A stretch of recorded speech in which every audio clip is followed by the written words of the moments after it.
has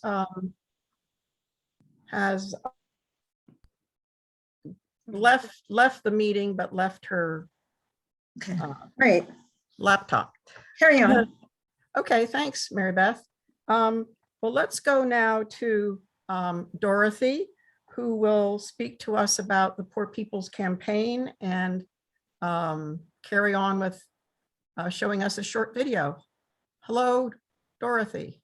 Thank you. Thank you. Yeah, I'd like to just give a brief report of vision of the future through the 2022 election with a couple-minute video. I gave it to you, Darian. I hope it works.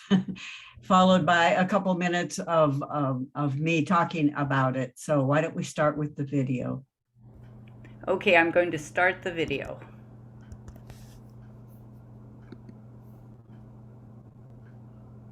Oh,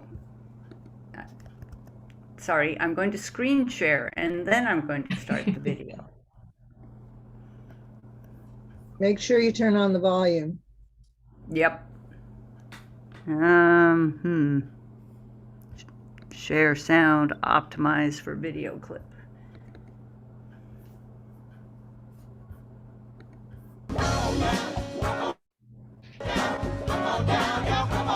Welcome you to the launch of the Mass Poor People's Low Wage Assembly and Moral March on Washington, D.C., June 18, 2022. We are a new unsettling force, and we are powerful. A new unsettling force, and we are here.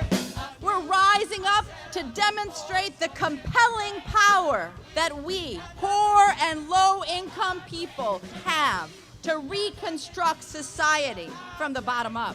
And we need to do it with the loudest voices possible, the biggest actions possible. Because we know that there is no scarcity in this land. The only scarcity is the moral will to do what's right. Hold on, just a little while longer. We are those with sub-minimum wage jobs who can't afford sky-high rent. People with disabilities are the fastest growing minority group. It's crazy to me that in 2021, it's still legal for workplaces to pay a sub-minimum wage to people with disabilities. There are still so much trial and tribulations that we go through as Indigenous people. We can't get a decent wage to sustain ourselves, nor can we get adequate housing. Veterans across this nation say enough is enough. We can't pat essential workers on the back on one day and then cut their health care the next day. Health is a political choice. What more do I need to do to prove that my voice is just as valuable as anyone else's? There are still forces in denial that would try to slow walk our transition to a clean economy and a just future for us all. We have an immoral system run by immoral people.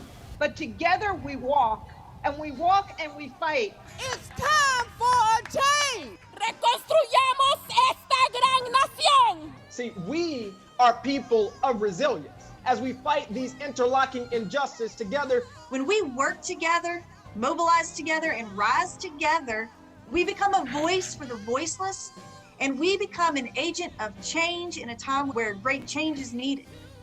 We need the third Reconstruction to ensure that deaf people, people with disabilities, and all people can have the right to live and to thrive.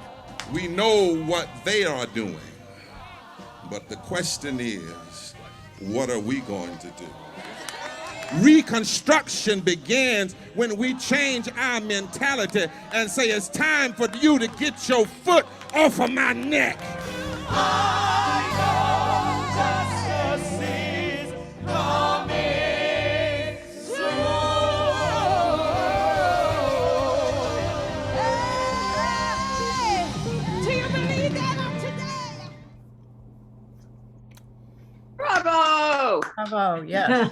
Yes. Thank you. That call to action in Washington, D.C. on June 18th is part of building a movement towards our third Reconstruction that draws on the transformational history of the first Reconstruction, following the Civil War and the second reconstruction of the civil rights struggles of the 20th century.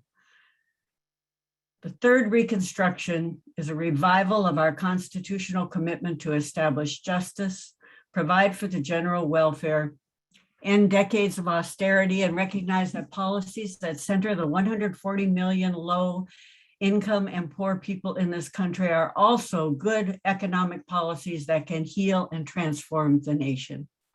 The call to action is based on a vision to restructure our society from the bottom up, a vision that recognizes that in order to build a true third reconstruction, we must simultaneously deal with the interlocking injustices of systemic racism, poverty, ecological devastation, and the denial of healthcare, militarism, and the distorted moral narrative of religious nationalism that blames the poor instead of the systems that cause poverty. It is one part of a broader movement to realize a third reconstruction, which we are building across the country in the Poor People Campaign, 45 state coordinating committees, and a network of more than 250 labor and organizational partners, including WILPF US, and hundreds of faith partners and dozens of national faith bodies. As Frederick Douglass wrote during the years leading up to the first Reconstruction, power concedes nothing without a demand. WILPF is proud to be part of this organizing from Appalachia to Alabama, the Carolinas to California, the borderlands to the Bronx, from the hood to the holler, to organize the power of the nation's 140 million to ensure that the abundance we live in is marshaled toward the needs and priorities of the poor. So our call to action is June 18th, and it is not a one-day event. It is a declaration that we are here, that there are more than 140 million poor and low-income people, and we must do more to make them hear us and meet the needs of the people. Let them know it's not a game. People are dying. More than 50% of our children are poor or low wealth. So the plan is to focus everything between now and June 18th on the mass assembly. Now is the time to make a declaration that never again will we be divided by issue, by class, by race, by ability, by ethnicity. Now is the time for a generationally transformative event, a moral fusion movement. We had 2.7 million people online in June 2021, that's this year, when it was supposed to be in person, but now we need to come together in person. So now is the time for a mass gathering of unlikely allies. June 18th, and in all our efforts leading up to June 18th, is our declaration that we must do more, mobilize, organize, register, and educate poor and low wealth people who are eligible to vote in 2022. There's a study on the website called Waking the Sleeping Giant, which is a study of the influence and the impact of getting the vote out in the 2020 election of poor and low income people. So I suggest you go to that website and read the study, or at least the major findings. And my hope, my vision, is that on June 18th, 2022, there will be at least one person from each issue committee of WILPF in Washington, D.C. With a banner, with a sign. More hopefully than that, but one from each issue committee is, I think, a reasonable goal. So that is the vision, that's the plan. And I'm hoping also to get things in the e-news. If any of you are planning to send your people from your branches or your issue committees and you're already involved, let me know, and we'll feature articles in the e-news. And if we can get something every month between now and then, we'll build momentum to mobilize and organize. Remember, it's not just an event, it's not a day, it's a declaration of unity. So that's my report. Did I make it in 5 minutes, Mary Beth?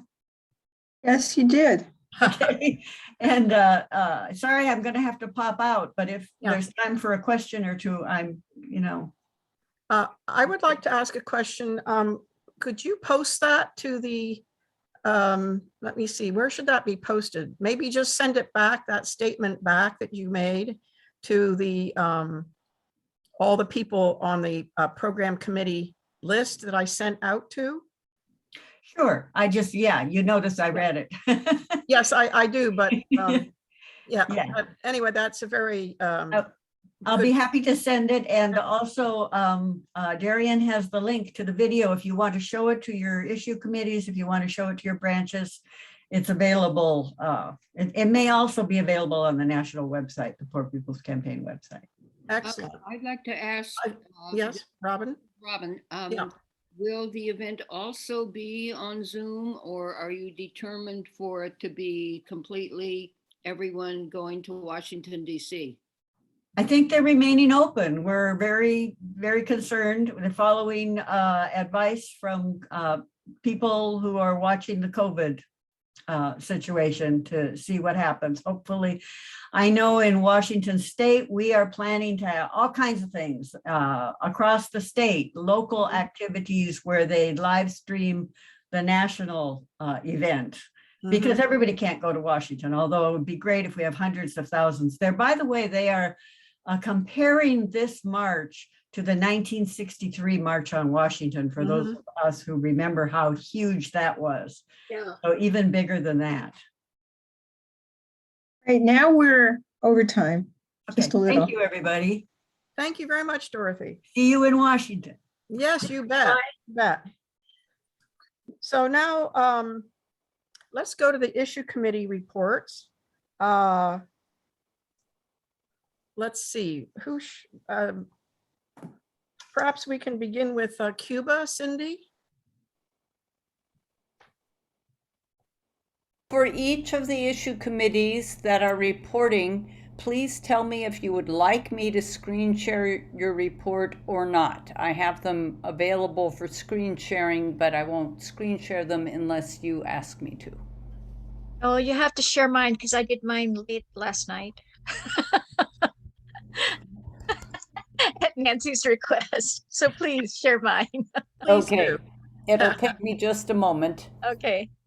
I'm in the wrong place at the moment. While we're waiting for, I know most of you know that the Biden administration's position around Cuba has only worsened, much to our angst. And however, we have built probably the broadest front ever around ending the U.S. blockade against Cuba. And the mobilization in the Cuban American community has been tremendous, even though the right wing in Florida has been mobilizing as well.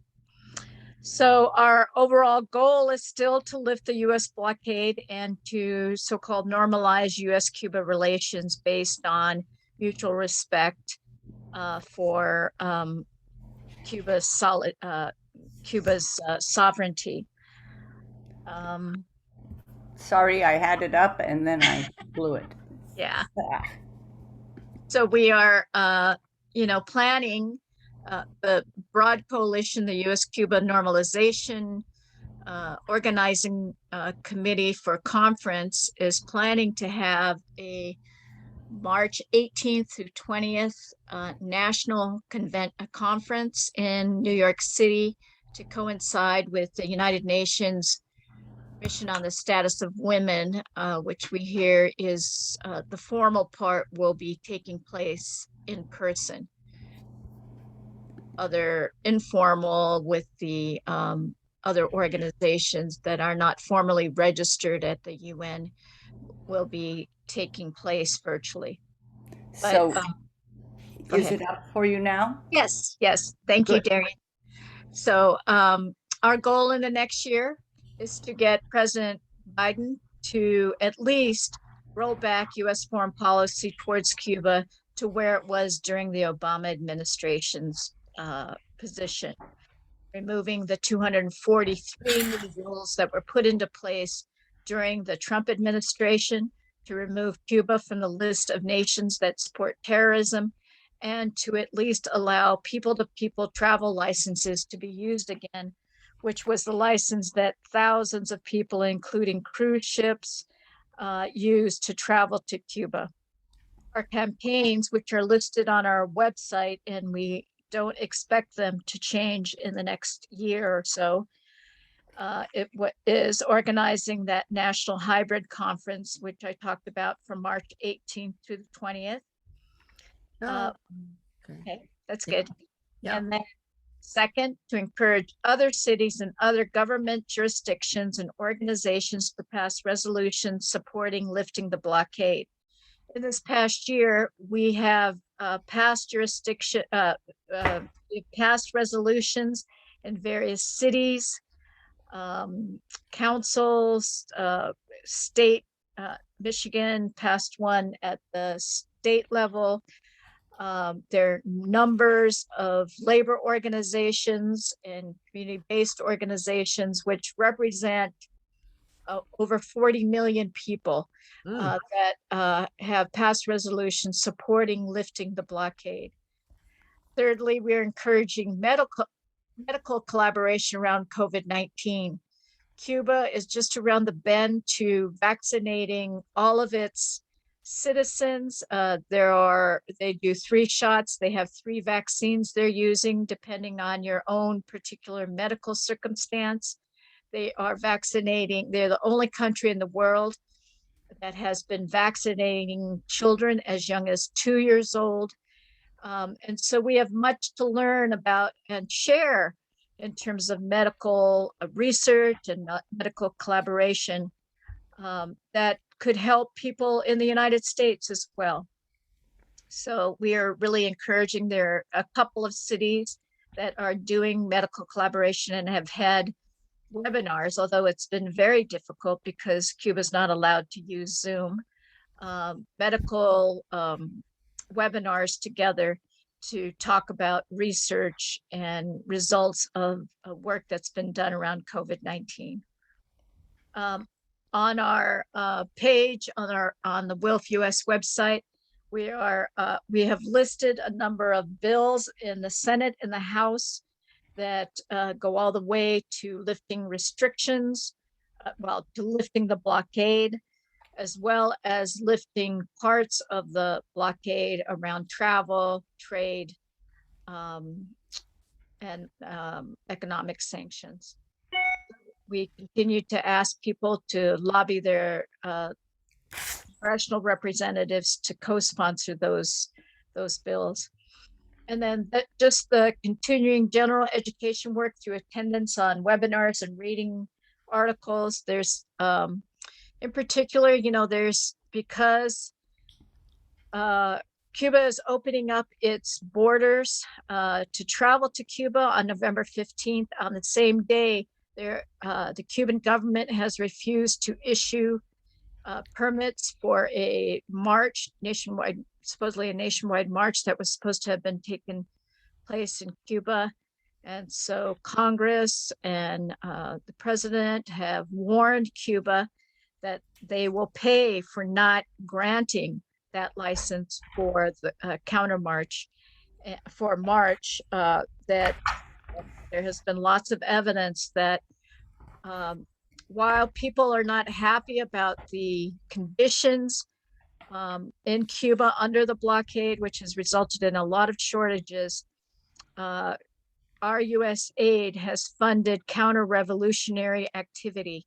And there's lots of information that you can find on, we can also post some of them if you're interested and send them to you, about the monies that have been sent to only further the counter-revolutionary activities that are behind some of these demonstrations. So.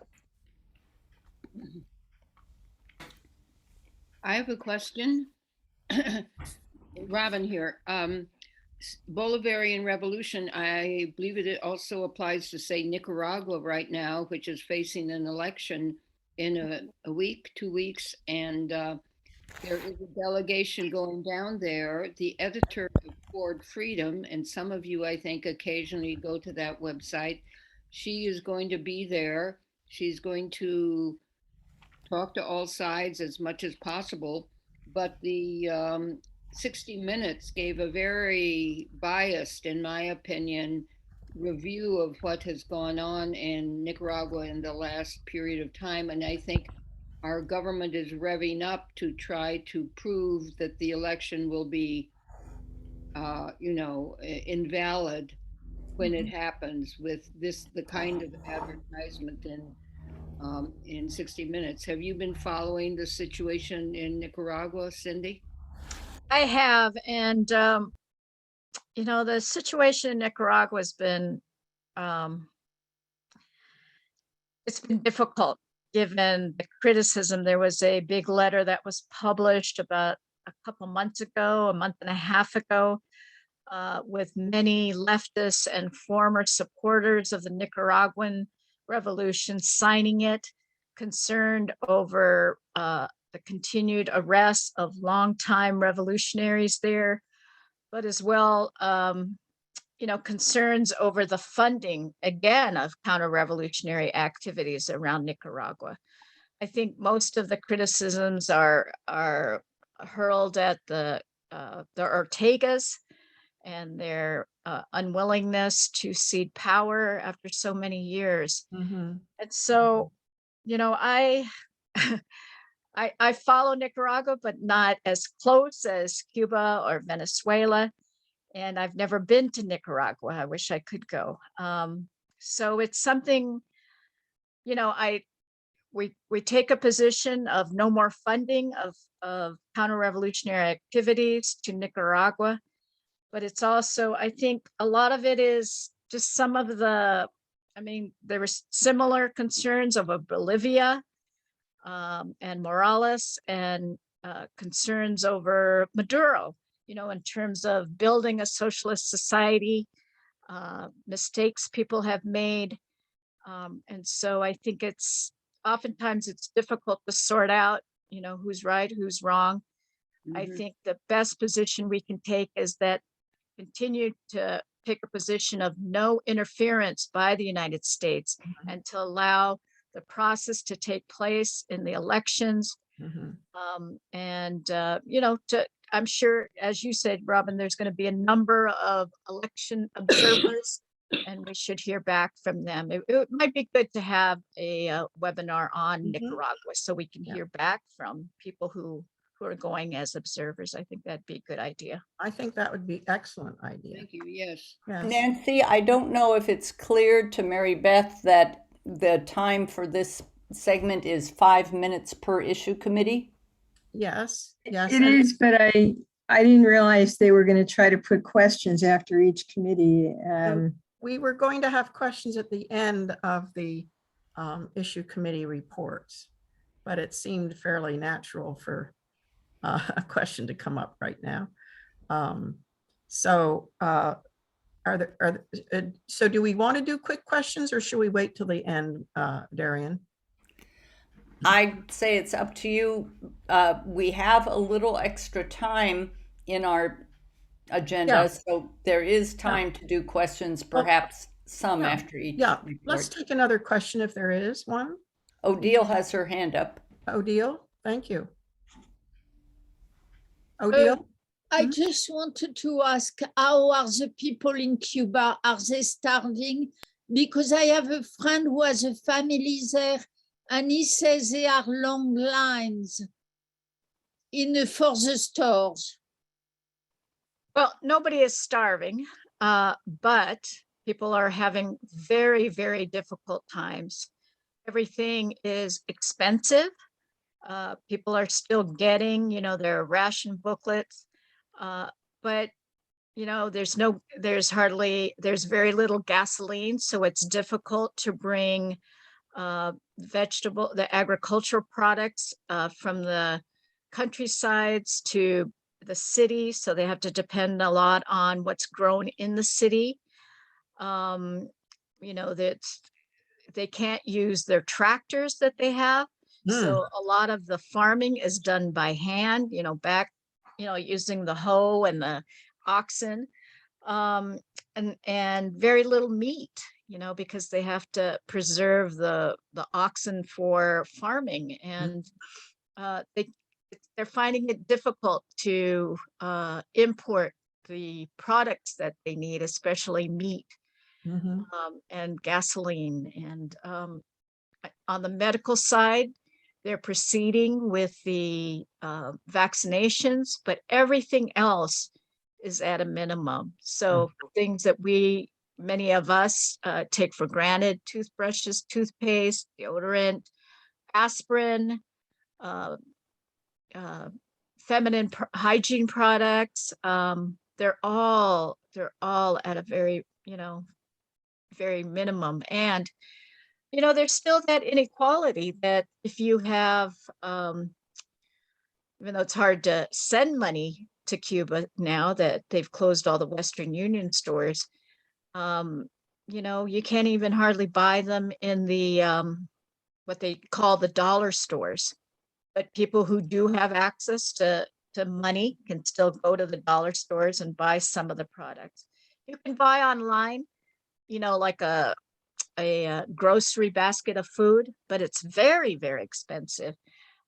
Like not even like a small pork roast will cost you almost $25 to send to your family.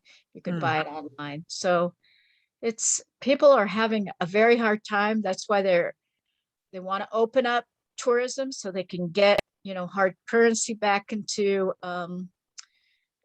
Cuba's economy. They can't do it until everybody is vaccinated. I mean, that was the mistake they made back in November a year ago, is they opened the borders and then COVID started running rampant. We have 14 minutes left for the rest of the committee reports. Oh dear. Okay. Coming up is, I'm trying to do this alphabetically. So the next is Disarm Committee. Cheryl? Yes. Okay. Yes. So Darian has my first document to share. Okay, I'll put that up momentarily here. Okay. So looking at what Nancy asked us to do, I took our 3 to 5 year plan that I gave you all on October the 5th. I looked at the objectives that were identified in that plan, and you can scroll down. I think most people know what's there at the top.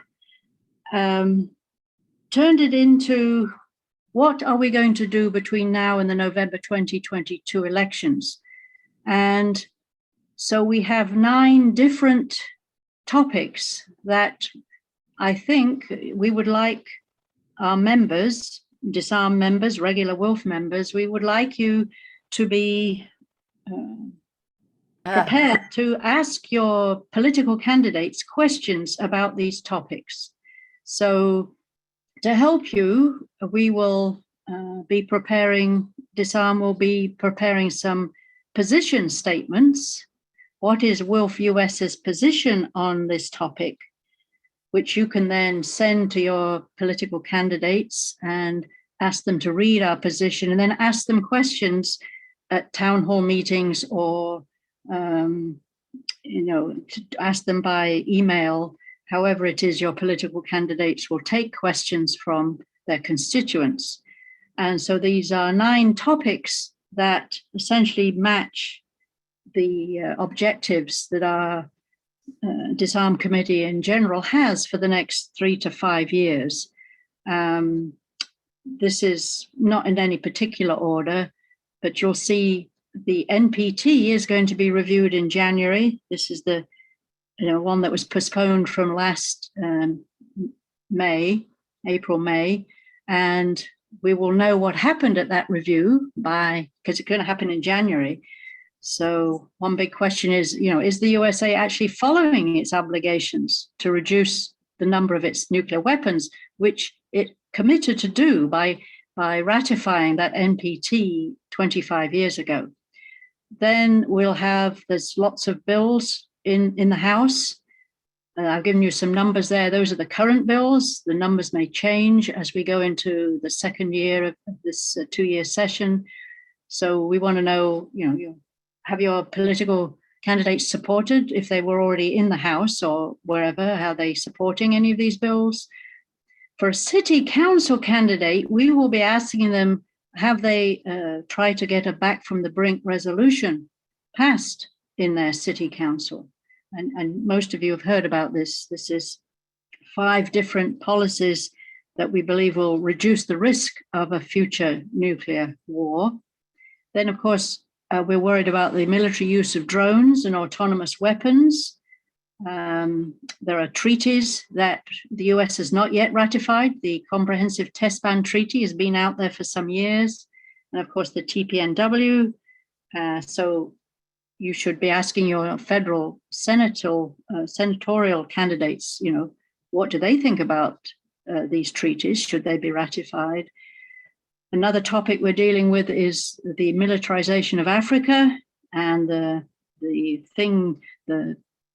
institution called AFRICOM, which is the US military's way of setting up command posts in foreign countries that essentially are in command of what's going on in those countries, militarily speaking. You'll want to know your candidates if they agree that Africa should be militarized.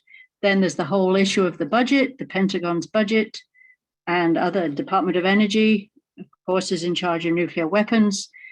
Can we get that reduced? And this is where we would work with the Poor People's Campaign, because their moral budget is just in line with what we want to happen to the military budget. Then we would want to work with Earth Democracy and the Middle East Peace and Justice Action Committees on pertinent topics. And so jointly we will make some statements that we can come up with, and the branches and members will be given these statements to show to their political candidates and ask their opinions. And then lastly, we have people, the issue of radioactive waste not having a place to be put. The uranium mining is affecting Indigenous people. And then we have the issue of compensation payments for people who already suffered from radiation effects from previous nuclear testing, for example. So there are groups like the Alliance for Nuclear Accountability, which focuses on such things. So we hopefully will work with them to get some statements that then the general idea is your branch, we're supposed to come out with 9 statements. Let's see if we can manage that. They won't all come out immediately, but then you'll have these statements to approach. Thank you. Yes, approach your candidates and get their opinion, so it will help you know how to vote for them. Thank you. Excellent. Thank you, Cheryl. While I'm reading these and listening, I think we should distribute these reports to all the issue committee. Right. Yes, I will. I chose not to do it just before. I will do it after. Yeah, I can do that and send it to who's on the list. So let's go to Earth Democracy, Darian. And then comes Middle East, then comes Women, Money, and Democracy, and then Advancing Human Rights, just to sort of tee you up. Darian?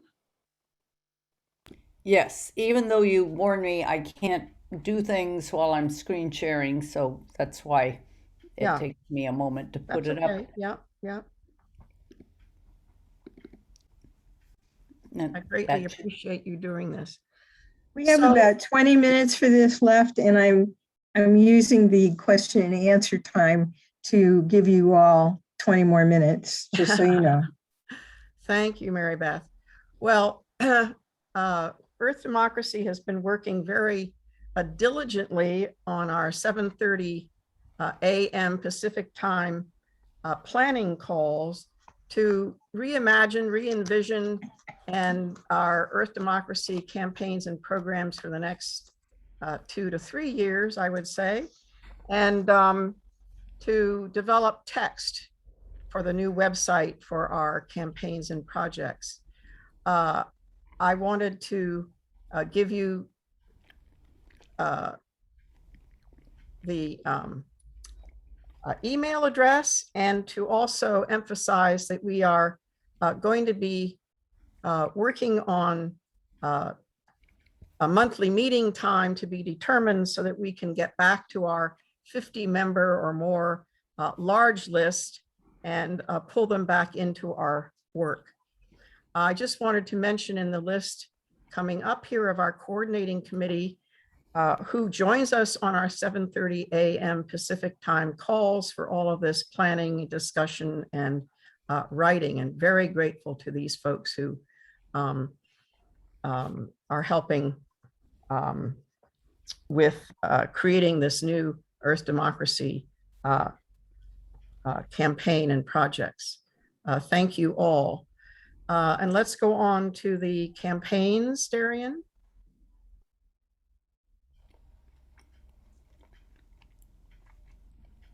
I wanted to emphasize that when Earth Democracy was created at the 2013 Triennial Congress in Chapel Hill, North Carolina, we went from Save the Water, which was the focus of mainly bottled water, to Earth Democracy, which had many, many topics included. So we have created, we have focused on these two foundational, if you could just scroll a little bit, Darian, two foundational concepts of the precautionary principle and guardianship of future present and future generations as a way to frame overall what our commitment and focus is in Earth Democracy. We are we have 3 campaigns with projects which we are beginning to sort through and decide which are local, which are more national, and which are maybe international in working with allies. So with our climate justice, women and peace, of course, COP26 is extremely important. We're going to continue our focus on climate disruption and US militarism, the military's carbon blueprint, and link that to this 50-50 demand for women in climate talks and climate negotiations. I link that to feminist foreign policy and as I said, women climate table, so to speak. Coming out of this COP26, the coalition of climate, peace, environmental, youth, labor, and indigenous peoples groups, fisher folk, forest folk, is really going to be an extremely dynamic coalition and an opportunity to really look at the problems of needing system change now, and that there's no planet B, that we really have to work in support of people and the planet, and highlight in the Poor People's Campaign, for example, ecological devastation. Then we go on to human right to water. We're going to continue our Exposing the Pentagon Hidden Polluter of Water, our PFAS military poisons project. In Vermont, it's extremely active. Thank you to Pat Elder, and in particular, Marguerite Edelman and Robin and the Burlington branch in Vermont. Blue Communities is a project of Food and Water Watch, which is based on local resolutions, supporting the human right to water, no privatization of water, no bottled water and plastic, and to support the Food and Water Watch Water Act, which would fund over a number of years the repair of the decrepit drinking water and sewage systems across the country. We're going to develop a bottled water project and also look at the Sustainable Development Goals to be realized by 2030 and pick out some of those that you certainly would not want to be achieved by privatization. For example, number 6, which is about water and sanitation. And then we're going to develop a 3rd campaign around the issue of ecofeminism, farming and food sovereignty. We already have our text written thanks to Lib Hutchby and Emily Keel and Jan Korteman on CAFOs. We're going to emphasize the principles of regeneration, agroecology, connect that to climate crisis and health and nutrition, focus on land restoration and living soil, the local level, and seed saving and seed swapping. We're going to also highlight indigenous knowledge and rights of nature and link quite a bit of this work to the WILPF International Environmental Working Group, which has come roaring back. Mary Beth and I attend those calls, and there's a delegation from the Environmental Working Group and a few other WILPF International women who have gone to COP26, and hopefully you'll see our Climate Justice Women and Peace banner there, along with some other banners and signs. So we have quite a bit still to sort out and text to write for the new website, but we're on our way. Thank you very much. Any questions? I'd be happy to take them. Excellent report. Thank you. So then let's go on to Middle East, please.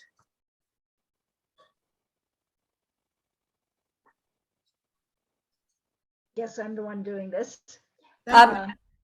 Nancy, Cricket does have her hand up. Oh, Cricket, I didn't see your hand. Sorry, Cricket. Sorry to be Barbara, so just a minute. I was interested, actually, this is kind of goes back a little bit, but it probably applies to each of the issue committee reports.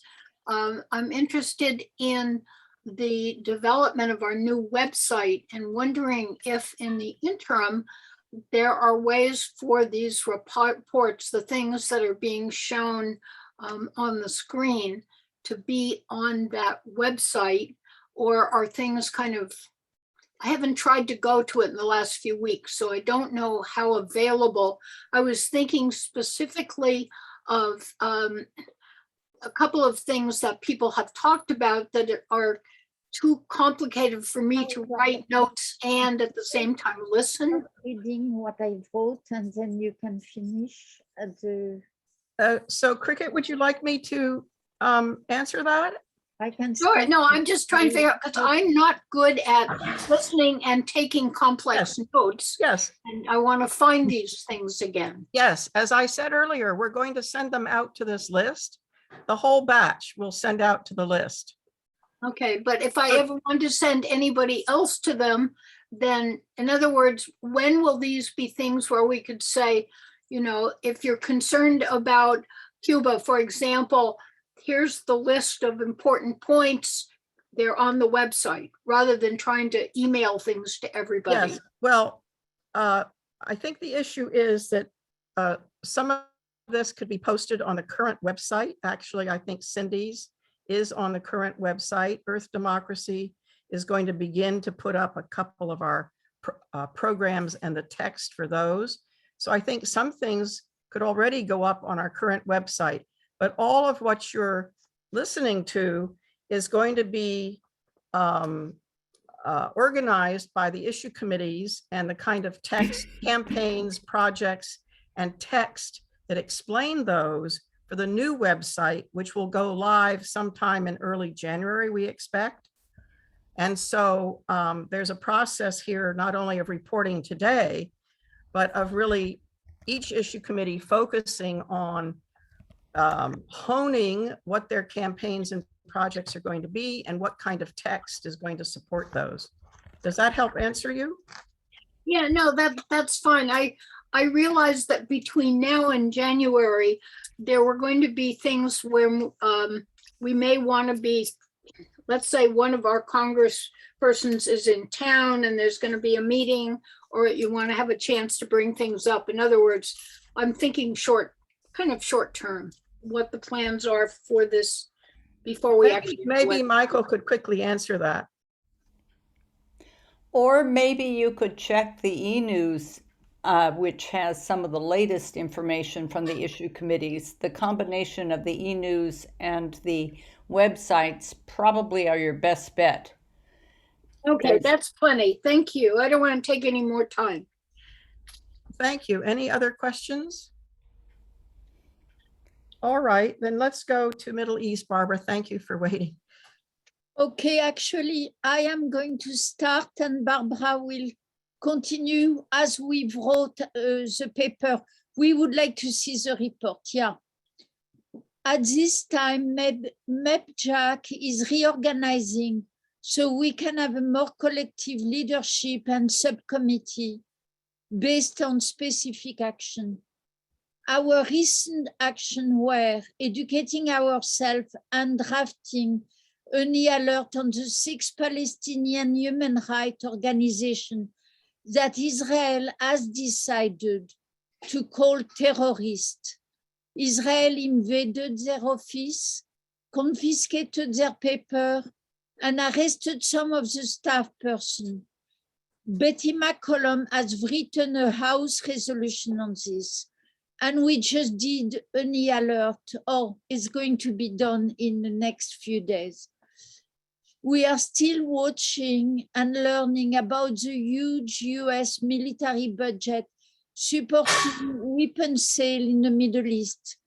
We are noting that on the whole, the Middle East is becoming more undemocratic all over, and due to the climate conditions and war, and there is a huge number of refugees that are stuck in camp, stranded, and are poorly received now by European countries that are overwhelmed. Also, it's creating a more right-wing climate in many European countries.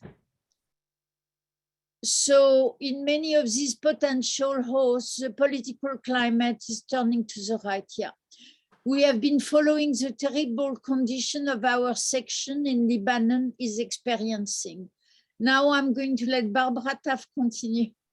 Thank you very much, Odile. Barbara. Okay, planning for 2022, the committee does feel overwhelmed by all of the crucial issues that are mounting. And one of the things that we're looking at for our future is concentrating on fewer issues. There's just too much going on in the region. And we want to work with our branches and with other groups that might be allies in our work. And we're concentrating on what we can do that can change US policies and practices, because that's all that we can do. Many of our members want to revive our Bridges Not Walls work, and we can do that alongside several other groups that have similar programs. I'm going to talk about that in just a second. And we also want to work toward the inclusion of all parties in future peace talks, as well as getting the US, which has been the convener of those talks in the past, to see that the discussions do begin again. And we are looking at changing our meeting time and day because our attendance has gone down, and we'll likely be meeting on Wednesday evenings if anybody wants to join us. I want to say that we are planning to work with Disarm on the role of drones, and we will possibly do a webinar with them. That's something that we're looking at. And in terms of the Bridges Not Walls campaign, there are other groups that are working on similar things, and we hope to be engaged with them. Those include Code Pink, American Friends Service Committee, U.S. Campaign for Palestinian Rights, organizations in the U.S. working on the wall on the U.S.-Mexico border, branches in WILPF, and groups in the Middle East region. I'll give you one example. There's a group called Musalaha, which means reconciliation, and it's perfect to do that. We also are involved with a large coalition working on support for that bill in Congress that Betty McCollum has submitted to object to Israel's declaration of the 6 Palestinian groups as terrorist organizations. And this coalition includes Amnesty International, American Friends Service Committee, Code Pink, Churches for Middle East Peace, and many, many more organizations. And we are in touch with, on another subject, our Lebanon section and the sisters there. And Odile continues to work on Yemen, and on a weapon of mass destruction free zone. Because exactly. A lot of conferences are coming up in November and in December about it. Yeah. And the people that were on the webinar think it's going to open up a little bit, that there might be some possibilities now, which is good because it has been completely blocked for the last few years. Since there 6 were- minutes left for all the other committees. Okay, we're through. Thank you. Well, thank you very much. I think it's been quite helpful to have the texts as well as you not only reading them, but explaining a bit more. So thank you, everybody. Let's go to And- Mary Beth. Mary Beth. And Nancy, you might want to allocate an extra 5 minutes to this item since we do have that time to work with. Yes, I will. Good, thanks. Mary Beth, Women, Money, and Democracy. Yeah, Darian, please put up my Will do, just a moment. So the Women, Money, and Democracy Committee is planning two different planning retreats. One is coming the 14th of this month, and another one in early 2022. So I can't really tell you too much about our future plans in 2022 until after those happen. Our committee priorities are listed on our website, and they're also listed right in front of you. And then our projects that we're working on currently are corporate power is a threat to democracy. We're currently looking at ways to update our corporate study course and turn it into either a podcast or an audiobook. In July, we hosted a Zoom interview with the new corporation film producer, Joe Backen, and the original team that researched and wrote our corporate study course. And we share messages and initiatives with our ally Move to Amend.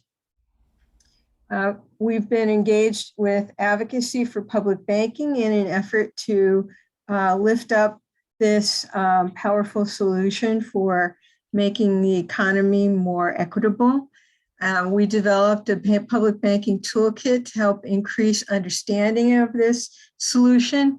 And with our partner, An Economy of Our Own, we launched the first Women's Learning Circle about public banking. We've completed 4 of 6 sessions. Our 5th one is this Friday. We've been working with an ally represent us on getting corporate money out of politics. In October, we presented information from our ally Free Speech for People to promote a new state-by-state legislative strategy. I don't know what that big black thing is, but I can't see anything now. To ban election contributions for any corporation with a prescribed level of foreign investment. And we're trying to advocate this effort as much as we can across the states. That was on our One WILPF call. Feminist economic literacy in collaboration with AEOO. We held a book group to read together Skernomics. We're advocating that WILPF branches read this book together and in their larger community and discuss it. And we're working with AEOO as we sponsor regular webinars that lift up innovative economic solutions being developed by women, especially by women of color. I think that's everything.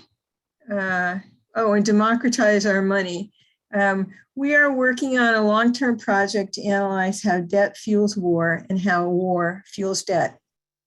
We're collaborating with the Alliance for Just Money to examine how democratizing our money could make our economy more equitable. And that centers on the subject of how currency reform might move us towards a more equitable economy as well. Our committee welcomes ideas for projects that fit within these goals and project parameters, and we offer opportunities to lead from a place of awareness and discernment. We're holding a planning retreat on the 14th and another one in early 2022. And we meet on the third Tuesday of every month at 8 p.m. Eastern. And that's pretty much all I can tell you for now. I have a question. Yes, Darian. I don't know, Mary Beth, if you can comment on this. I recently heard commentator noting that the Federal Reserve is paying more attention to unemployment numbers for, it sounded like the first time, or to increasing employment numbers, and that this was a good change. Can you comment on that at all? I really haven't heard that. I distrust pretty much everything the Federal Reserve says these days. But it seems like if they think that employment is up, they may not be living where I'm living, but good for them. Maybe This Wall was Street. about making whatever choices they make in order to encourage employment, which was a new concept for them. They're talking about changing the interest rate as a way of boosting the economy, which is kind of a false solution. But I can't really comment further. I wish Ricky was on the call. She's our Federal Reserve, or Mary Sanderson is our banking expert. So thank you. Join our committee and you'll learn all about this stuff. Any other questions? Odile has her hand up. Odile. Hello, Odile. It's a quick question. I just want to know, when you do a retreat, is it online or are you? Yeah, it's a Zoom retreat. We can't and really. how long does it last? Well, this one coming up on the 14th is a half day. It's like 3 hours. And the one in early 2022 will probably be longer, 4 or 5 hours. That's a good idea, I think. Okay. Well, we just don't have time at our monthly meetings to do much planning. We work on short-term stuff and report on current issues, but to do longer range stuff, we really feel like we need to meet together. And I'm glad to say that more and more of our committee members are taking interest in planning and setting priorities. And that's both a good development and a challenging one, because it means trying to get everyone's perspective involved, which it can be, like with all compromise, nobody gets everything they want. So it's tricky. Any other questions, clarifying questions? I don't see any. Do I? No. No hands up. All right. Well, thank you, everybody. I greatly appreciate you producing these written documents, and I will get those out to the list tomorrow or the next day. What about advancing human rights? Yes, I was just about to say that I don't see Joan Goddard here. I did want to say that I got a phone call from Joan with her apologies. She was having a problem connecting and she wasn't at home to be able to double check it on her computer. So she won't be able to be here. However, we have several people on this call who are involved with the committee. So I don't know if possibly Diane or Jennifer or Michael might be able to report. Well, Diane, Jennifer. Cricket was at the meeting too. Just a few days I don't know, when was it, Cricket? A few days ago? Thursday. Yeah. So, We're 3 minutes over already. oh, heavens gracious. I didn't even see anything substantial. Okay, Well, I have not been part of those meetings, and I was talking with Joan mid-afternoon, so I didn't prepare myself. If you want to give a short report, any one of you, it doesn't need to be about advancing human rights, the subcommittees that are forming, any particular schedule that we might want to know? Well, each subcommittee, there are 5, are meeting individually. And so there's a list of when they're meeting. And I think typically all 5 subcommittees meet monthly. And then Teresa Elamine came forward with a proposal that 3 of the subcommittees kind of unite under, what was the title? And then the other 2 are UN subcommittees. So she's kind of breaking up into 2 groups, one with 3 subcommittees and the other with 2. And that's what I can think of right off. May I offer some further information? Yes, please, Darian. The idea that has been proposed for an approach to structure with 5 issue committees, there's an issue committee on ending mass incarceration and the death penalty, an issue committee on immigration and border militarization, an issue committee on mass incarceration. Actually, that was the first one. That there's one other. An issue on racial a subcommittee on racial justice, and then the 2 UN related subcommittees. One is on women and UN documents about them, and the other is on the decade of individuals of African descent. So the structure proposal is that at the AHR committee meetings, that there be a brief time for the group to form 2 subgroups where the 3 groups that aren't the UN would get together and compare notes to see if they're overlapping with each other, and the 2 that are related to the UN would do the same. And that would allow a few minutes for a meeting during the regular meeting, and then a brief report out from those 2 groups. But the committee is very much developing the idea of subcommittees, which have been extremely successful so far. Well, I'd like to just add a couple of little things on the subcommittee about trafficking. Usually it's regarding sex and labor, but they're also talking about organ trafficking. That's mainly coming out of Africa. And then as the discussion continued, we found out it's a major business in the Asian environment as well. I personally have been on a solo on this one, but I've been very interested in truly affordable housing around here and covering that issue when I can. I've actually been on some legislative calls regarding it. And I voted for a woman who can do better in my own town on it. The last thing that came up that surprised me is the trafficking of elders. And there's going to be some research done on that because we didn't understand it. That's all I can offer. Well, thank you. Any other elaborations on this in particular? So Eileen, that means that people want they want us?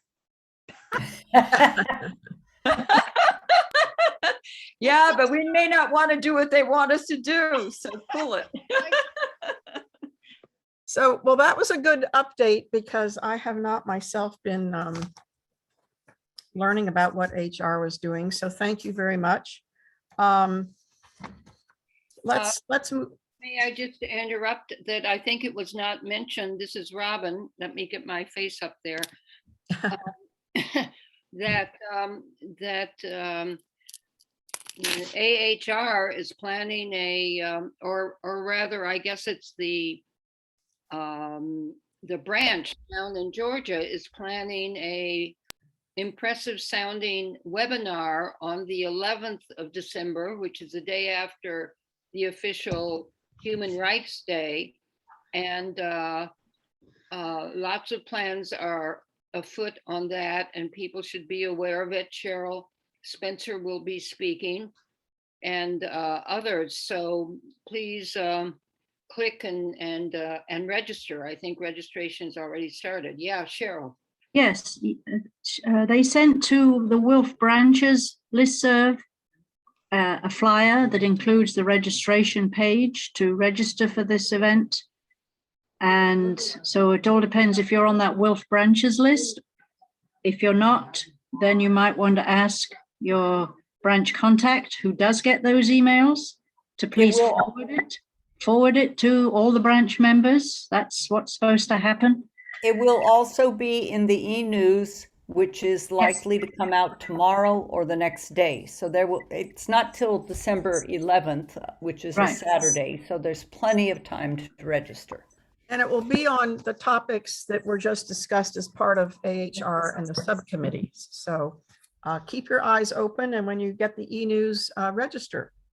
And so that's being put on by the Fannie Lou Hamer branch, which is the Columbus, Georgia branch. Darian, can you tell me, will there be what will be the capacity of this webinar on December the 11th? I cannot tell you. That's part of why they want people to register in advance. They do have the resources to expand WILPF capacity if more than 120 people register. Register, right. Because I think, you know, if you just count up those of us who are speaking, you're already at like 25 people. So, you know, if they want people to listen and attend, then I do think they should go over the 100, which is what, so they're using the WILF Zoom, right? No, they'll be using their own, some kind of Zoom. I don't know. What okay. All right. Well, then maybe they already can take more than 100. Fine. Thank you. Good. Okay. Well, let's quickly go to Nancy, I had a question for Cheryl. Yes. Cheryl, you said there are 25 speakers. How many hours is this going to be? This is a 4-hour event, and the plenary will have 5 speakers speaking 7 minutes each. And then there will be breakout rooms using that facility on a Zoom webinar. So people have to choose. When you register, you're going to have to choose one of the 5 breakout rooms. And the breakout rooms are going to be repeated twice. And within the breakout rooms, there'll be more speakers. Okay, so that's you know, maybe 25 is an exaggeration, but there's a fairly large number of people who will be speaking. Maybe not in the plenary, but in the breakout rooms. Okay. And you will be obliged when you register to choose the breakout room you want to attend. And my understanding is there are 2, and you don't want to choose the same one twice, because we're going to repeat. I'm going to repeat what I said in the first breakout about I'm talking about the TPNW. So I recommend you choose 2 different breakout rooms when you register. Okay, thank you. Okay, so let's just very quickly go to the mini grants and mini grant committee. We have had Barbara West and Ellen Schwartz masterfully womaning the mini grant committee over the past years, and they would like to pass it on to a new committee when they can, keeping the current schedule of having applications due in the sort of current system on in February 1st. And then as we develop new mini grant guidelines, they would go into effect after February, and there would be the June application date according to new guidelines. We need to constitute a new working committee so that we can work out what these new sort of priorities for the mini grant applications, aims and goals, and amounts of money. And if any of you would like to serve on that committee, I suppose you could email me or email Darian, and we will move forward. I'd like to mention that the Fannie Lou Hamer branch received a mini grant this round for this webinar, and Earth Democracy received a grant to help fund Pat Elder and doing more testing of fish, and to go to support for the PFAS campaign in Vermont. They hope to get legislation passed in the early spring by the state legislature to regulate PFAS in drinking water. So and do you have any questions? Would any of you like to serve on such a committee as we constitute it? I don't see any hands getting raised immediately, but you can always email me and let me know. This is Darian, and I'll just say that I do know it would be wonderful if you have anyone on any of your committees who is interested in the whole functioning of the mini grant system. We are trying to get more input on that committee that's discussing the future approach to mini grants. Yes, thanks, Darian. So let's see, what time is it? It's time to do the disarm section. Excuse me? We are 5 minutes late getting into the final closing comments. Agenda. Yeah. Well, the plowshares topic. Oh, yes, yes, yes. Cheryl, thank you so much. Plowshares. And Darian, could you please put up that document I sent you earlier? So Will do.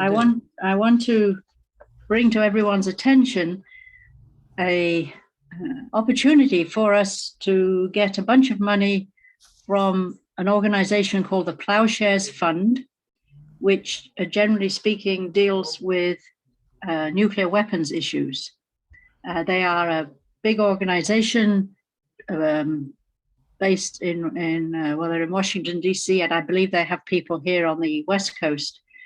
And they've been given $1 million by the MacArthur Foundation to issue an RFP, a request for proposals. And this new program is called Equity Rises.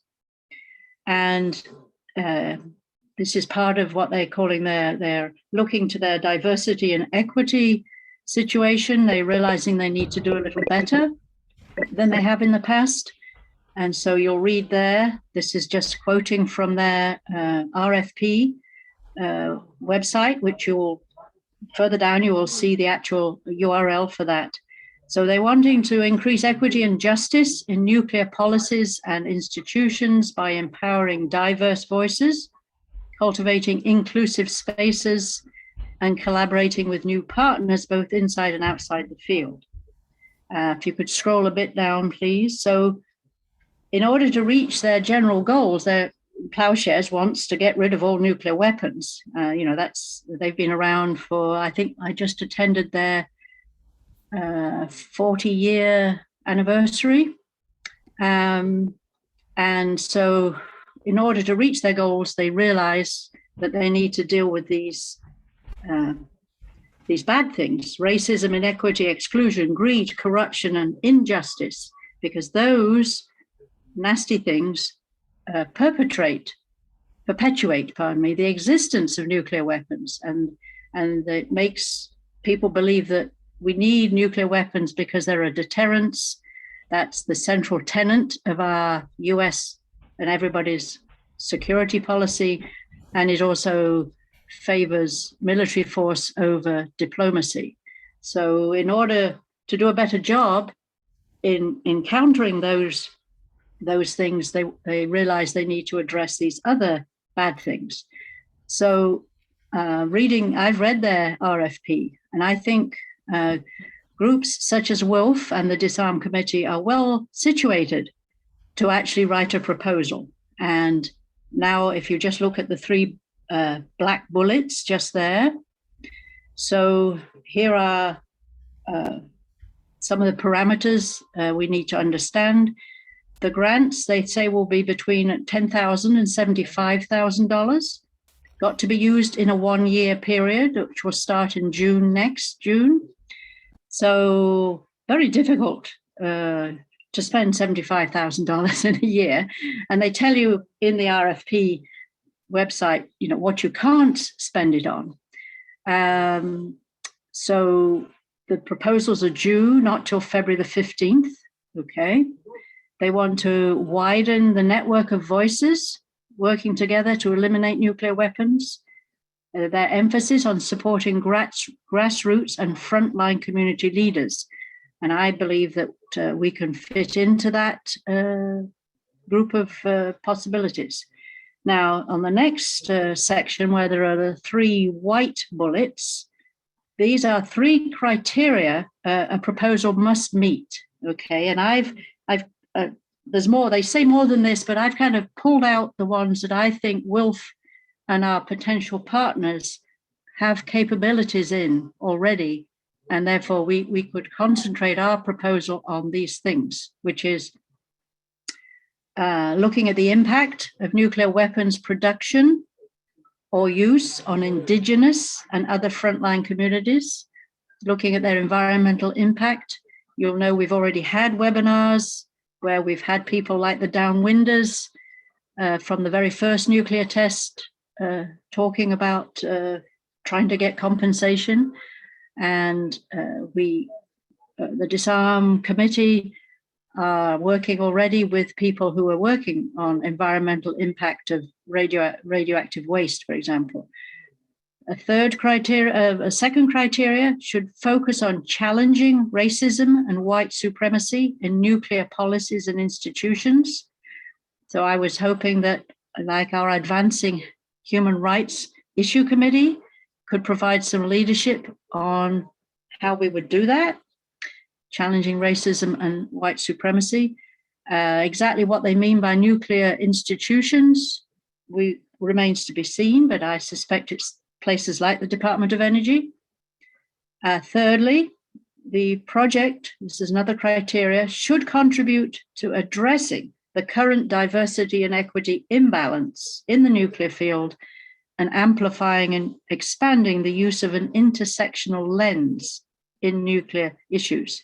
So I already, through my professional society, I have access to other organizations that are working on reducing nuclear weapons, the risk and what have you, and affecting policy. With Disarm already, we're already working with the Alliance for Nuclear Accountability. We work with lots of other groups who are worried about nuclear weapons. So I suspect some of them might be making their own proposals.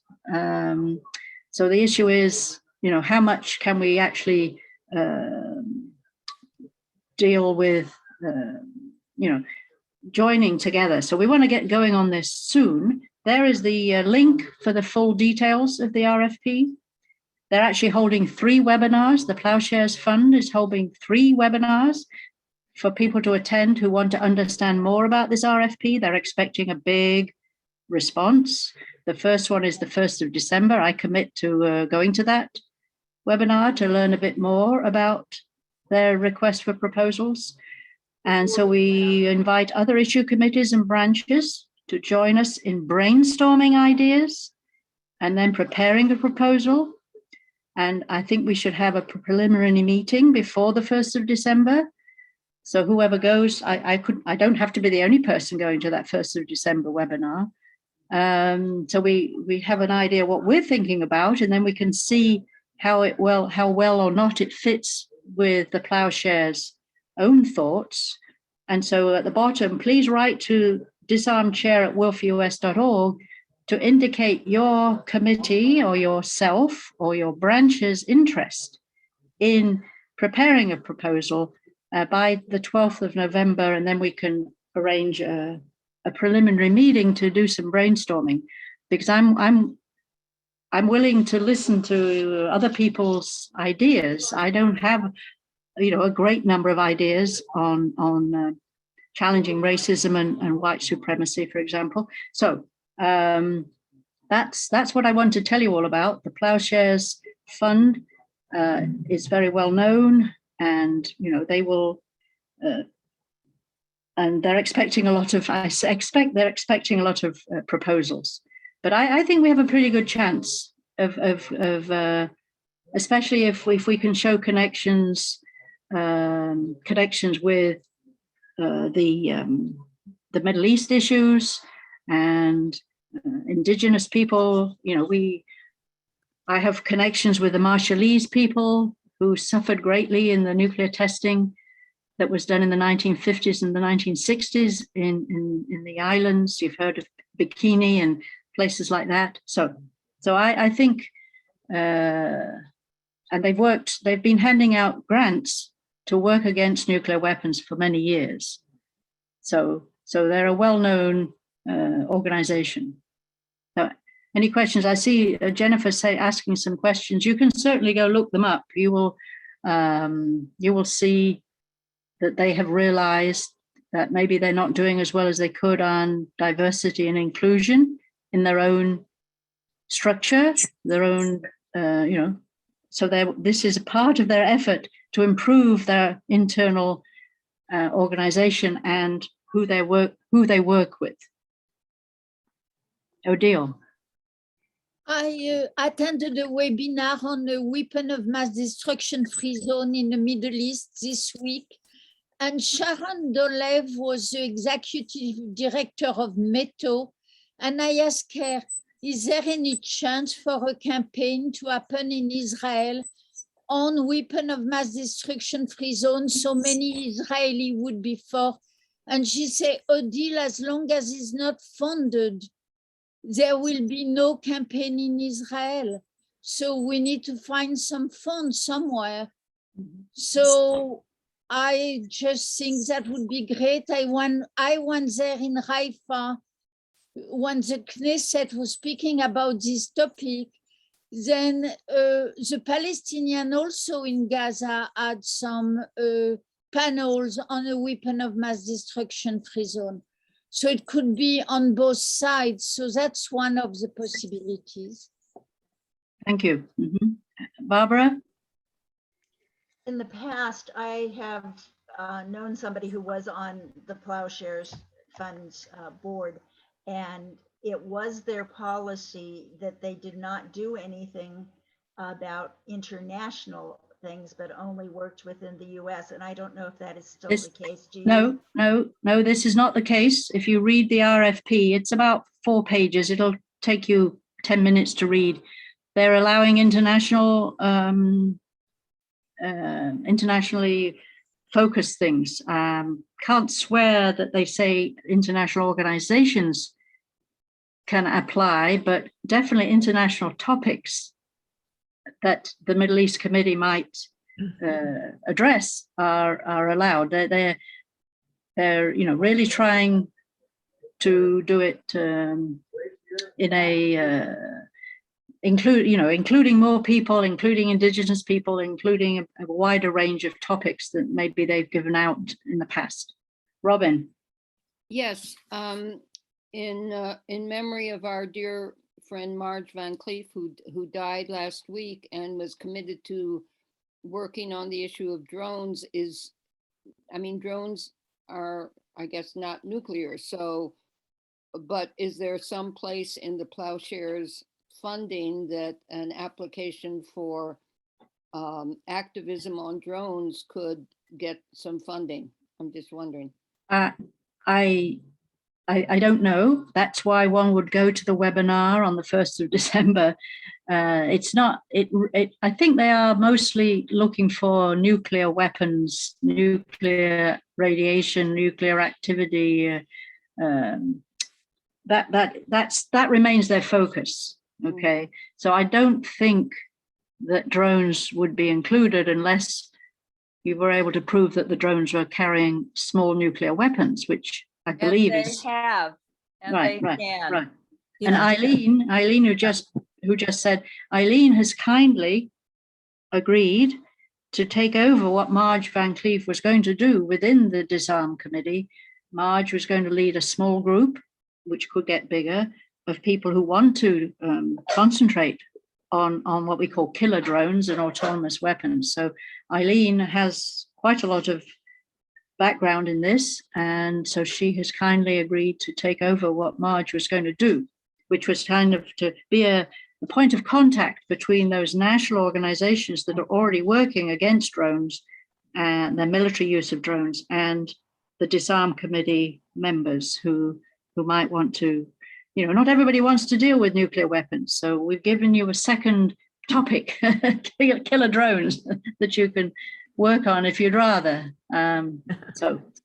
Cricket, you have a hand up? Or is that from before? Yeah, do you have a question, or shall we move on? Anyway, please. Okay, I got unmuted. I wasn't able to get it for a moment. Yes, actually, Robin and what was just said pretty much addressed what I was going to bring up, which is the fact, except from a slightly different perspective, and that is that in fact, there is already a lot of discussion and work and so forth at the military level about weaponizing drones. And so it's not drones per se, it's putting nuclear weapons on drones. And for that reason, it's my sense, listening to this and having read some of the Plowshare things before, that in fact, that would be a topic. Clearly, it's something that we need to look into. But there's definitely plans going on in the federal level to weaponize drones. Right. So, what I have a hard time thinking, and that's why we need a brainstorming, is how do we actually spend the money? Okay, we are a bunch of volunteers, and so we do things for free, but maybe we could hire some interns who would help us do the research. Plowshares is very much research oriented, finding out things and writing articles and stuff. So please all be thinking, if you had $10,000, what you would do with it. Well, I can tell you what you can do with 20,000. But I think the opportunity is really very appealing, and that WILPF could write a good proposal. So you're brainstorming after you, I guess, listen to the webinar, then scheduling a brainstorming, or even before, is that before? I thought we'd start before, and then whoever gets to that 1st of December will have some ideas in their head, and they'll see how it fits. And there's question and answer. So we could ask, what do you think about a topic on killer drones? Yeah, sure. So good. So schedule your webinar soon, because Thanksgiving is that Thursday, the 25th. Right, it would be it will be a Zoom. It will be a brain. It wouldn't be. Is it a meeting? It's more of a meeting. Yes. Mm-hmm. Right. Yeah. Okay. So, folks, great. Cheryl, thank you for writing that up and discussing it with us. So there were going to be some closing remarks, but I'll let anybody speak up with a closing remark, and then we could close the meeting. Any closing remarks? I don't see hands. Any hands? Anybody going to speak up with their phone I see unmuted? Brianna has a hand up. Diane? No, Brianna. Oh, Brianna. Yes. Hello, Brianna. Nice to hear from you. Hi. Hi. So as Cheryl was talking about interns and things you can do with money, and I kind of just dropped grad students in the chat, I know of quite a few that just having like research assistant to WILPF project on blank on their CVs would look really great. And that would be something that I know personally I'd work on. And there are a few other grad students, even just within my international relations program at my university, that's something they'd be interested in doing. But just definitely reaching out as far like using universities as a resource for sure. Because just being part of grant writing teams looks really good for us, and it's things that we look for as far as opportunities go. Yeah, wonderful, Brianna. Thank you. I'll look forward to talking about that with Earth Democracy and you. Cindy right, has folks. her hand up. Who? Me, Cindy. Cindy, So, thank you, Cindy. it's on a different topic, and I wonder if the board or if, there's been any discussion, Darian, about the CSW next year. There, as far as we know, the CSW coming up in March of 2022 will be virtual. And so the WILPF the WILPF programs for the UN CSW will continue to be in suspense because we won't be able to send a live delegation. Well, I heard that the formal part of the UN CSW, which requires credentials to get in, is going to be in person. That's what the Federation of Cuban Women told us. The side events are virtual, but and maybe we could look that up because the WILPF has credentialed, right? We're a Yeah. credentialed organization. Yeah. Right, but we don't usually go to the formal events so much as the side events, but Nancy has a response. Well, I'll just let you continue, maybe. Oh, that's about as much as I was Yeah. going to say. What's important is that the CSW main theme this year is women and climate. So there's quite a bit of opportunity there to put, I think panels, maybe Eileen knows, didn't I see Eileen's hand? I think panel applications are due pretty soon. I'll have to find out and let people know, or maybe you can go to the CSW website and find out. But anyway, the theme is quite pertinent to what, of course, is going on in Glasgow and other issues here. Is it possible that there are people on this call that don't know what CSW stands for? Isn't it good to occasionally not use? Thank you, Bob. The committee on this, on the status of women. Commission. Sorry. United Nations Commission on. United Nations Commission on the Status of Women, yes. And also, sorry.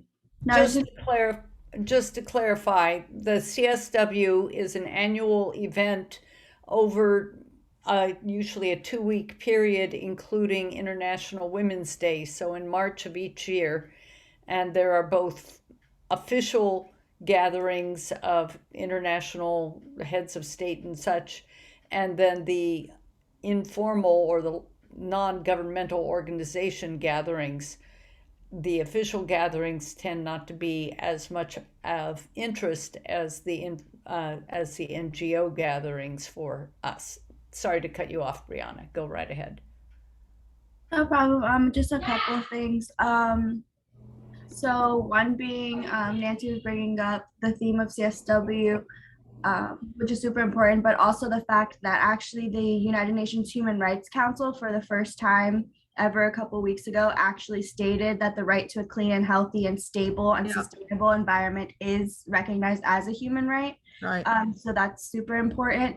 And then as far as CSW goes, actually, I don't know, maybe if someone can answer my question. Barbara and Joan didn't really have a lot of information, but I know that WILPF has the practicum in advocacy that sends like students to CSW. And I actually was selected for CSW 64, which we know got canceled because of COVID, and then 65 was completely virtual. And then I was wondering if there's any information, I guess for 67, since 66 will be upon us, about whether or not students that were accepted to that practicum but then weren't able to go would be able to then go to 67. Like, is the program going to kind of restart, I guess, once everything isn't virtual anymore? Eileen, can you offer any? Yeah, I'm trying to follow everything. There's a lot being said and all accurate. We've been trying very hard to get another practicum going, but unless people abroad are getting immunized, we can't see how there'd be a very, very productive practicum. One of the beauties of a truly wonderful experience is, yes, going into the UN and seeing how it works, but two, it's all these NGO meetings where people from all over the world meet and talk about issues pertaining to women. But if they can't get in because they're not immunized, there's not going to be many of those meetings, and I'm not sure it will be as helpful and an experience, an enriching experience as originally planned. This COVID is really messing us up in many ways. Yes. So maybe we can do some more investigating and keep on top of the planning and let Brianna and this committee know what to be thinking about planning for. We might be able to do some webinars or particularly on women and climate, for example, or other topics that are related to that to fill in the gap maybe. In any case, we have had a very good meeting. I thank you all, and maybe Cheryl has her hand up. Oh, sorry, Cheryl. Sorry, just one small thing. You will recall that the International WILPF asked sections to submit their ideas for the international program of WILPF, and we did that. We submitted our ideas on the 11th of October, and I've not heard anything since. That's all. So we're hoping that it's being considered, and I suppose I could ask Janet Slagter what she's heard. But anyway, that in case you're all wondering what's happened to it, we're wondering too. This is Cricket, and I don't have my hand up. Let me do that, and then you can call on me, Nancy. Well, have you the answer? Do you know, Cricket? I'm having screen problems. That's and I all right. can't get to the form. I can tell a little bit about that, but I don't know if I'm completely accurate. I've been on some of the committee calls that are working on the International Congress, and it's my understanding, but I'll have to get back to everybody, I guess, about this, that from the 19th to the 21st of November, there's going to be an international probably series of meetings to talk about program. And that's all I know at the moment. So I'll try to see if I can get more details. That's all that's been mentioned so far. Right, and so we're looking for, I'm on the correct email list that when that's open for registration, I'm assuming I'm going to get an email about it. For the 19th. Yeah, 19th to the 21st. Right. Yeah, I haven't seen anything yet either to actually, I just have heard about it on other calls. So I'll see if I can track anything down as well. Thank you. Yeah. Okay. Any more hands up? Yes, I have my hand up. Darian. I also want to remind people that if you are paying any attention to the international bylaws and constitution, we have to get whatever amendments or suggestions for amendments to the Constitution Committee probably by the 10th. Maybe we have till later in November.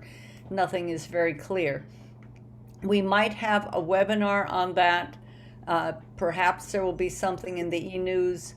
I'm not sure where we are on that, but feel free to chat directly to me or write to info@wilpfus.org if you're interested in further updates about possible webinars to talk about the Constitution and bylaws. That's the 10th of November. Yes.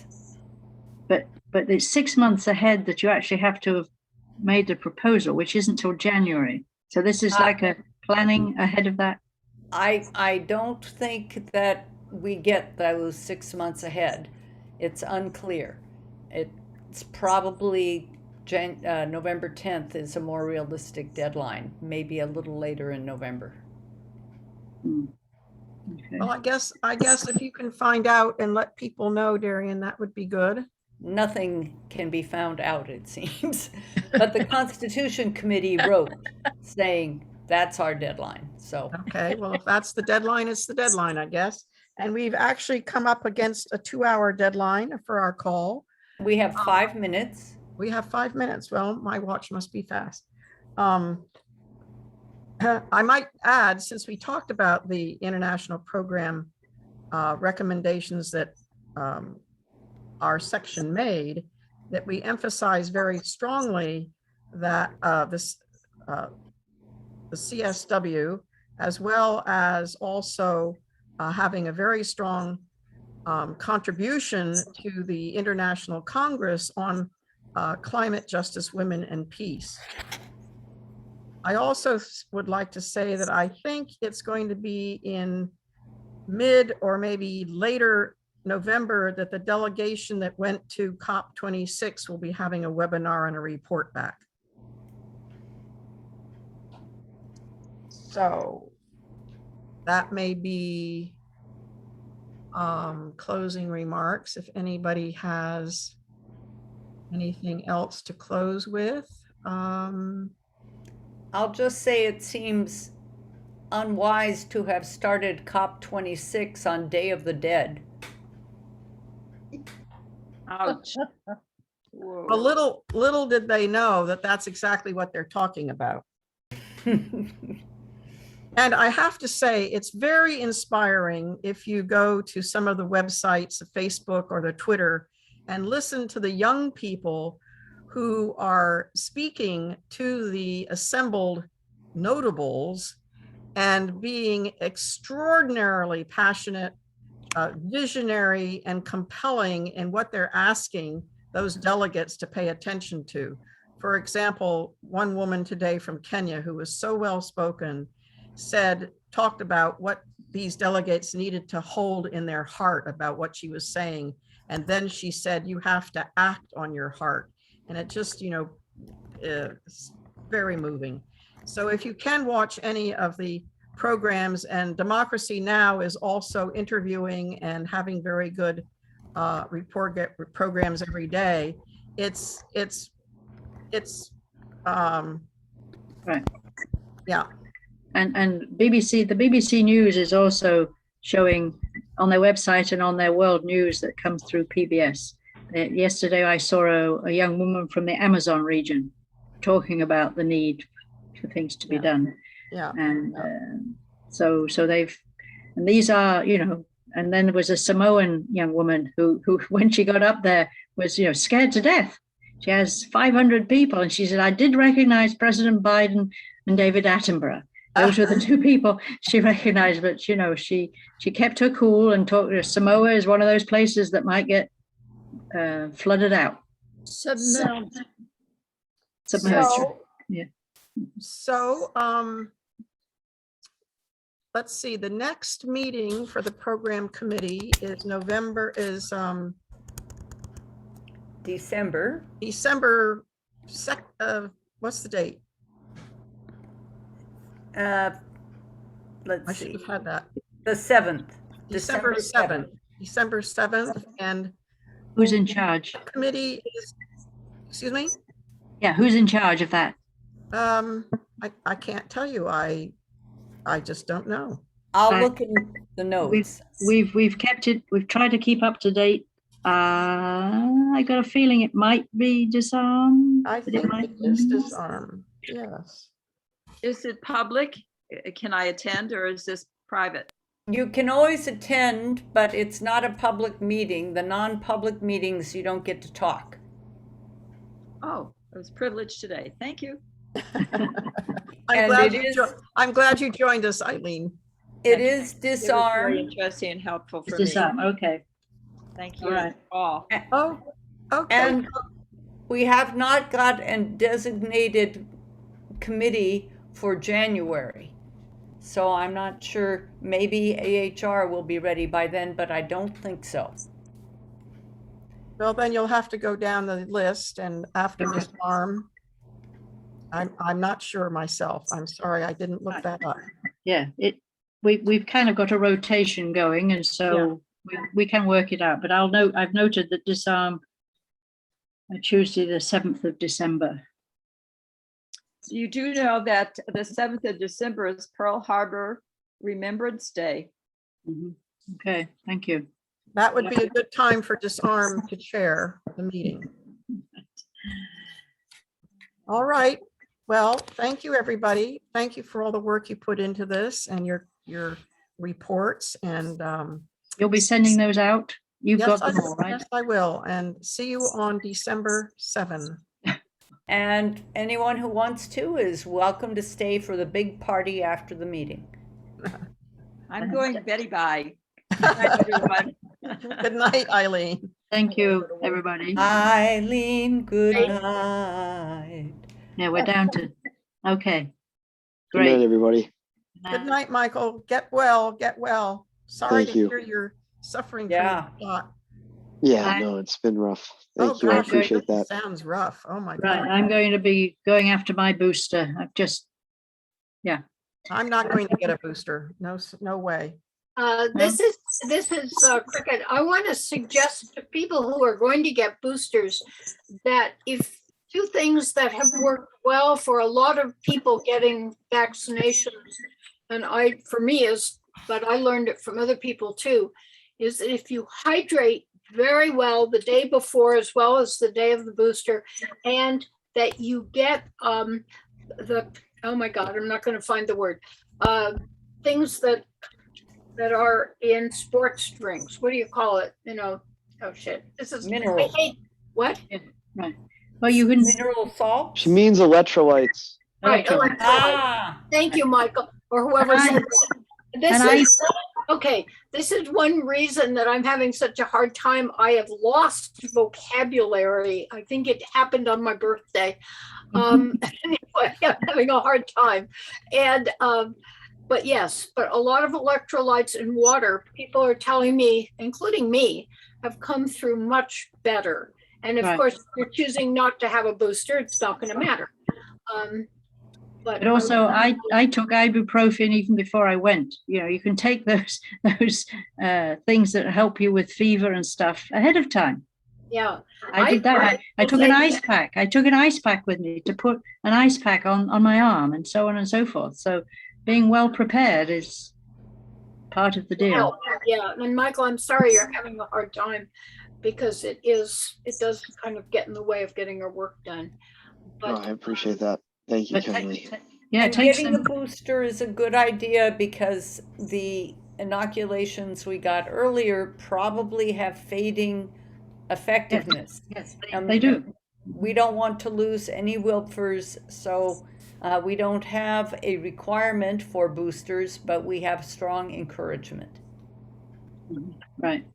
We lost one already. Yeah. Is that how she died? Yes, she got COVID, a breakthrough COVID. You're talking about Marge, and she ended up in the ICU. She got pneumonia. I think it was the pneumonia that got her in the end, which is Right. I knew about the pneumonia. I am so sorry. This breakthrough stuff is scary when we've worked so hard to stay separated and masked and everything. right. Wow. Okay, thank you, everybody. Yes, you win the prize for the best costume, Cricket. Oh, well, thank you. I'm looking forward to getting it. And if you want, Yay! now's the surprise. time to save the chat. If you wanted to save the chat, now is the moment before you leave. Is Barbara Taft still here? No. Oh, I tried to send her a message on chat, but I don't think it ever went. And so I didn't hear back because I don't think it got onto the chat. I'll have to find somebody will have her email and I'll write to her. But thank you and goodbye, everybody. When you send a message on chat, it should appear in your own chat, even if it's a direct No, but private nothing message. appeared. I mean, it didn't appear in mine. It didn't appear anywhere. And So then it I didn't was work. too busy listening to do it again. So there's too much to listen to. It's hard to write, think, listen, and pay attention to the dog all at the same time. So anyway. Some people are just complainers. We know how that is. I have some others. Bye-bye. Bye-bye.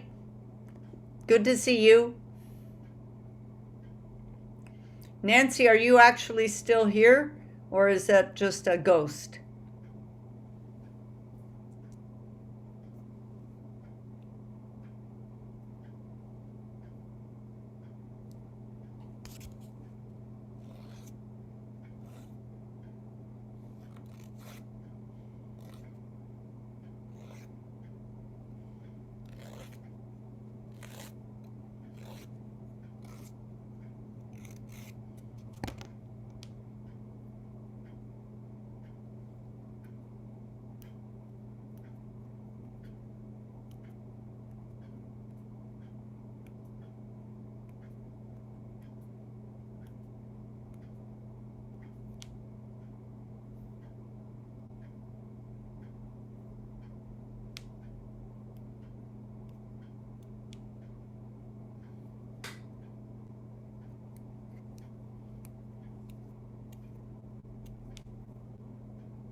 Hello, hello, hello.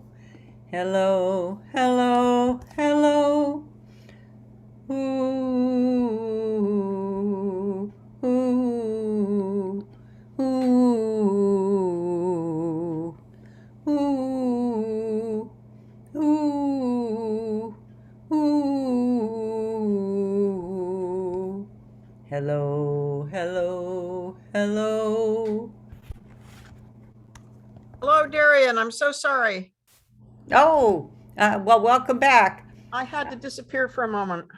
That's quite all right. Just I wanted to, if you don't mind. Oh, let me turn off the recording. That was my big mistake. Sorry. Stop.